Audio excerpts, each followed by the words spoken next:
Habang papalapit ng mabilis ang isang napakalakas na winter storm sa Ocean Ranger oil rig, halos walang nag-aalala tungkol sa kaligtasan. Tutal, ginawa naman itong parang imposibleng lumubog. Pero lumubog pa rin ito at kalaunan, naging malinaw rin ang dahilan kung bakit. Araw ng Linggo, February 14, 1982. Habang may paparating na bagyo mula sa timog papuntang Newfoundland, nakipag-ugnayan ang isang shore-based radio operator ng kumpanyang Mobil Oil of Canada sa St. John's sa mga kalapit na offshore oil rig upang bigyan sila ng babala. Isa sa mga nakatanggap ng mensahe ay ang Ocean Ranger, ang pinakamalaking semi-submersible oil rig sa buong mundo. Kahit na dinisenyo itong kayanin ang mas malalakas pang bagyo kaysa sa paparating, nagpasya pa rin ang crew na ihinto muna ang pagbabarena bilang pag-iingat. Umatras sila papunta sa kanilang quarters habang hinihintay ang pagdating ng bagyo. Pagsapit ng gabi, buong lakas na tumama ang bagyo sa oil rig, ngunit matibay ang pagkakagawa ng Ocean Ranger kaya kinakaya nito ang hampas ng alon. Ang tanging nasira lamang ay isang maliit na bintana sa ballast control room. 30 minuto bago maghating gabi, nakatanggap ang radio operator sa pampang ng isang normal na weather report mula sa Ocean Ranger. Wala itong anumang senyales na may problema sa rig. Ni Katiting na pahiwatig ng trahedyang ilang sandali na lang ay mangyayari. Makalipas ang 1 oras at 30 minuto, nagpadala ng ulat ang senior foreman ng Ocean Ranger na malubha ng nakatagilid ang rig. 10 minuto pagkatapos noon, nagsimula na siyang magpadala ng mga Mayday call. Agad na nagtungo ang kalapit na standby vessel sa lokasyon ng rig at nadatnan nila ang mga nagkalat at wasak na lifeboat. Ngunit dahil sa napakalalaking alon, hindi nila ito malapitan. Sobrang lakas ng bagyo. 84 na lalaki mula sa oil rig ang naiwan sa awa ng nagngangalit na dagat. Pagsapit ng umaga, humupa rin ang bagyo at naging kalmado muli ang karagatan. Isang rescue helicopter ang lumipad sa lugar upang maghanap ng mga survivor. Ngunit wala silang nakitang kahit isang buhay na tao.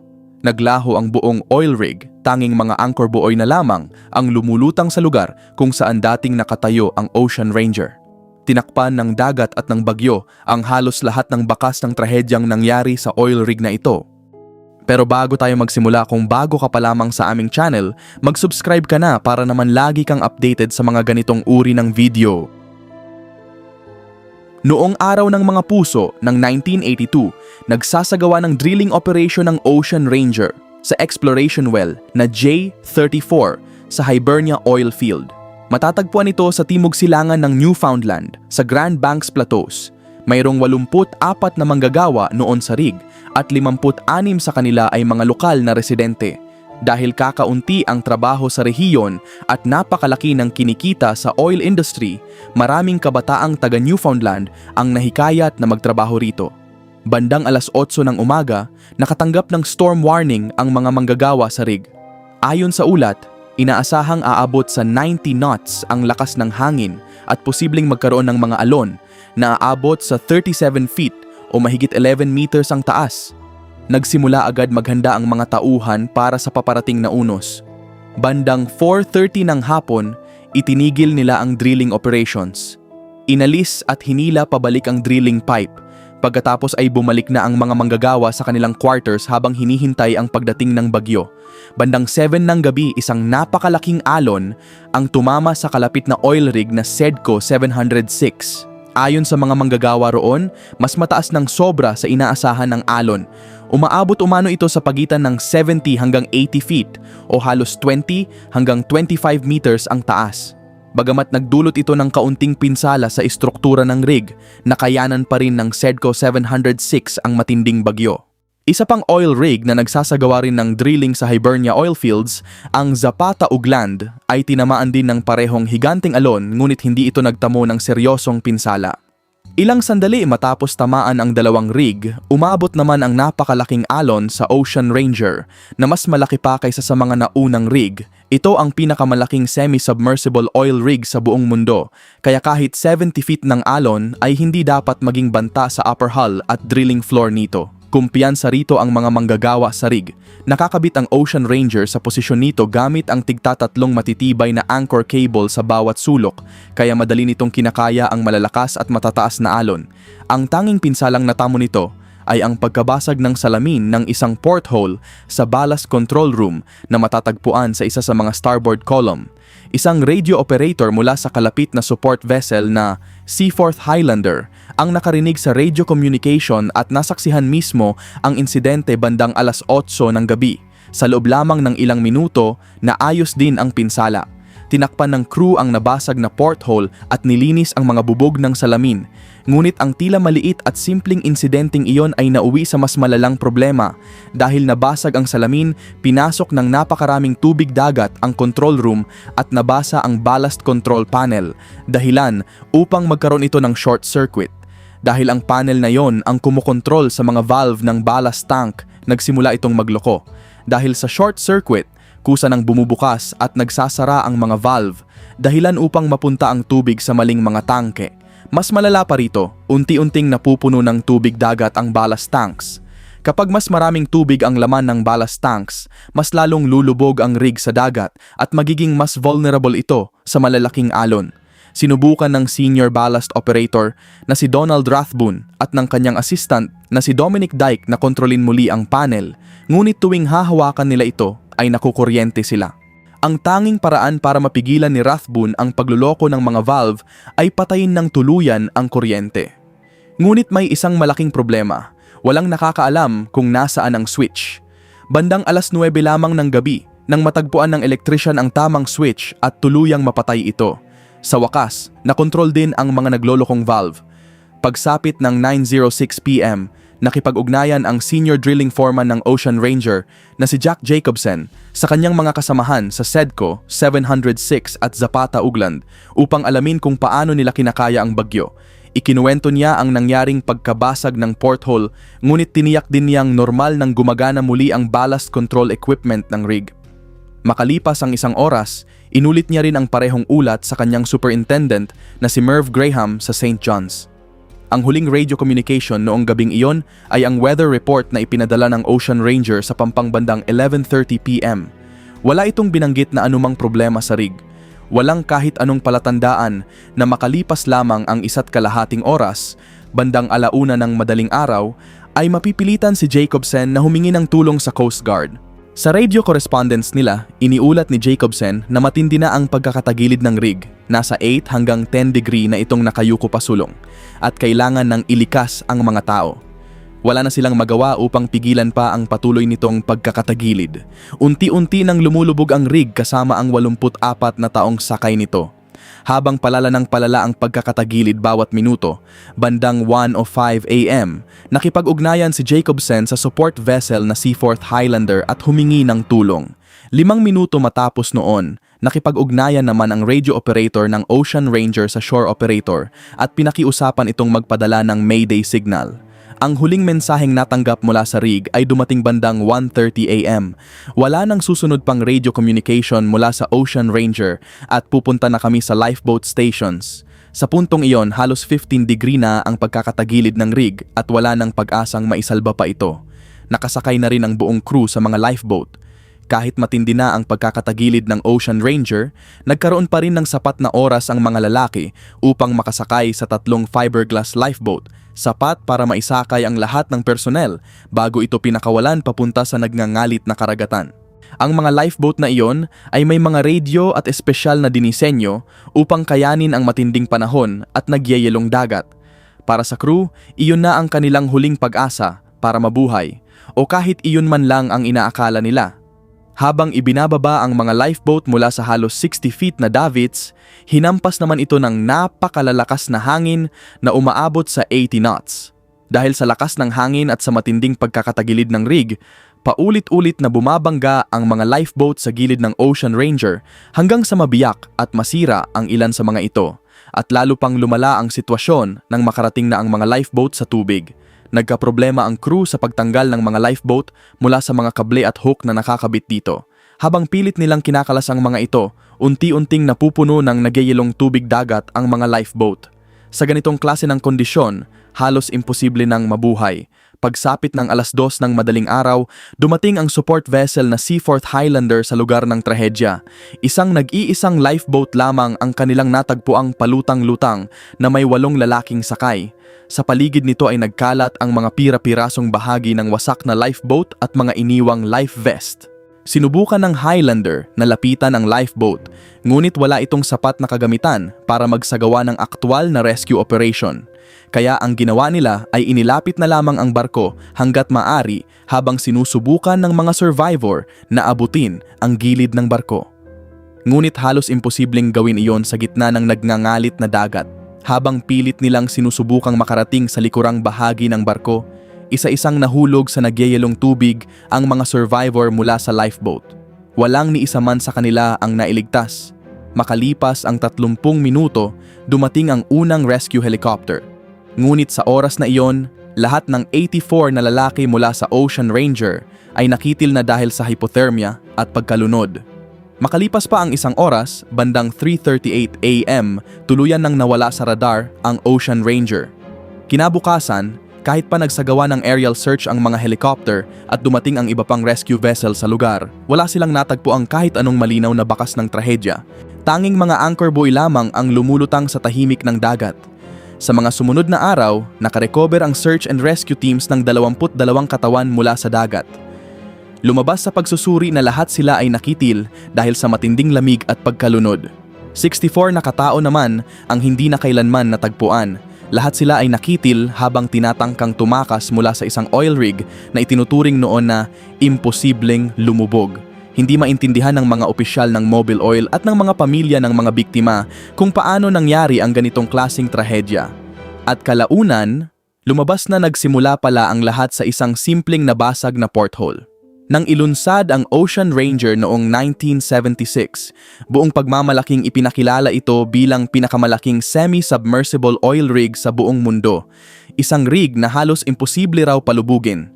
Itinayo ito sa No. 2 EBA Shipyard ng Mitsubishi Heavy Industries sa ilalim ng kontrata mula sa Ocean Drilling and Exploration Company o ODECO ng New Orleans, USA. Unang ginamit ang rig noong 1976 sa Bering Sea malapit sa Alaska. Pagkatapos nito, nag-operate rin ito sa New Jersey at Ireland. Noong 1980, inupahan ito ng Mobil Oil Canada Limited sa halagang $93,000 kada araw. Sa Hibernia Oil Fields, nagsasagawa ang platform ng exploratory drilling para sa kumpanya. Napakalaki ng Ocean Ranger. May haba itong 396 feet, lapad na 262 feet at taas na umaabot sa 337 feet. Sa ibabaw nito ay naroon ang upper hull na may 2 deck kung saan matatagpuan ang accommodation area, drill floor at helideck. Ang upper hull ay nakapatong sa 8 malalaking vertical column. Bukod sa pagbibigay ng suporta sa buong istruktura, ang mga column na ito rin ang nagsisilbing lalagyan ng iba't ibang kagamitan, storage area, mga tubo, duct at electrical wiring ng oil rig.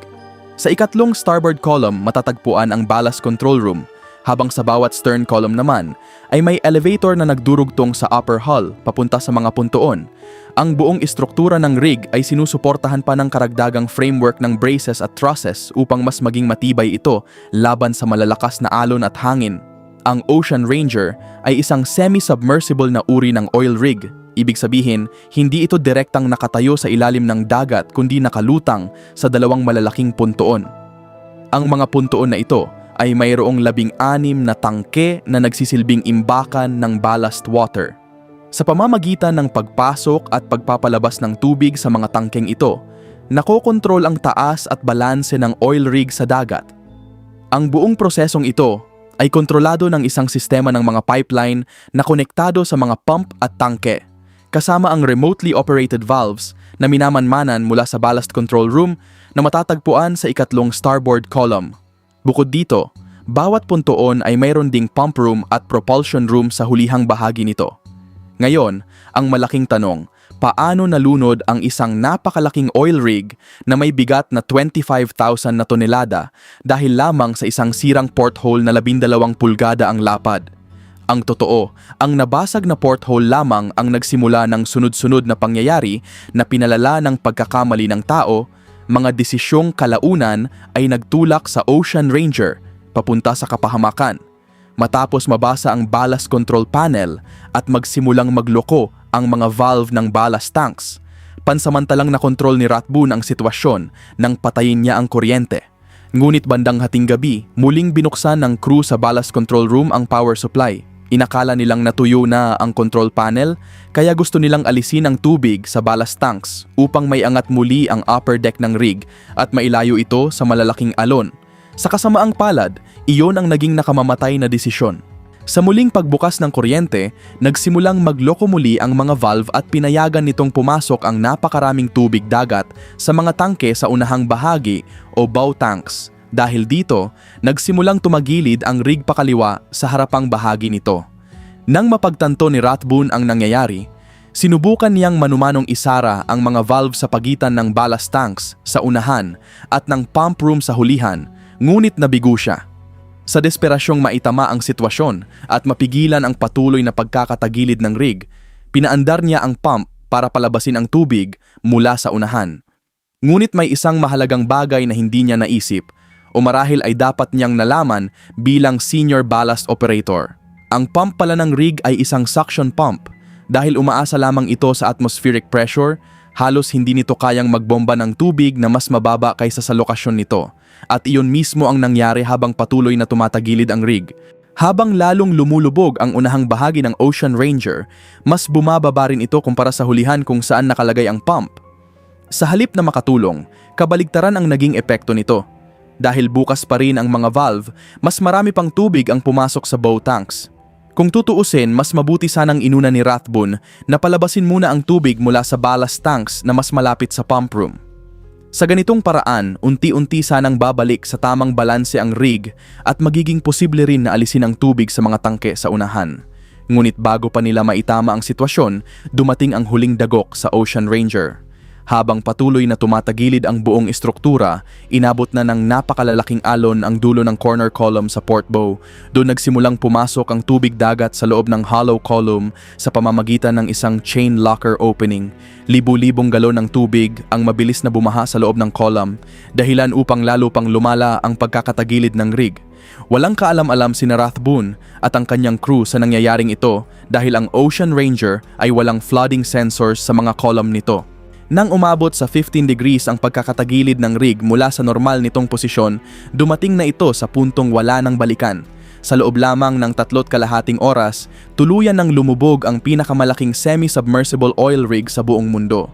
Hindi lamang nabigo ang crew na pigilan ang paglubog nito, hindi nila namalayang ang ilan sa kanilang mga ginawang hakbang ay lalo pang nagpabilis sa trahedya. Noong March 17, 1982, bumuo ang Canadian Royal Commission ng isang investigasyon upang alamin kung bakit lumubog ang Ocean Ranger at kung bakit walang ni isa mang crew member ang nakaligtas.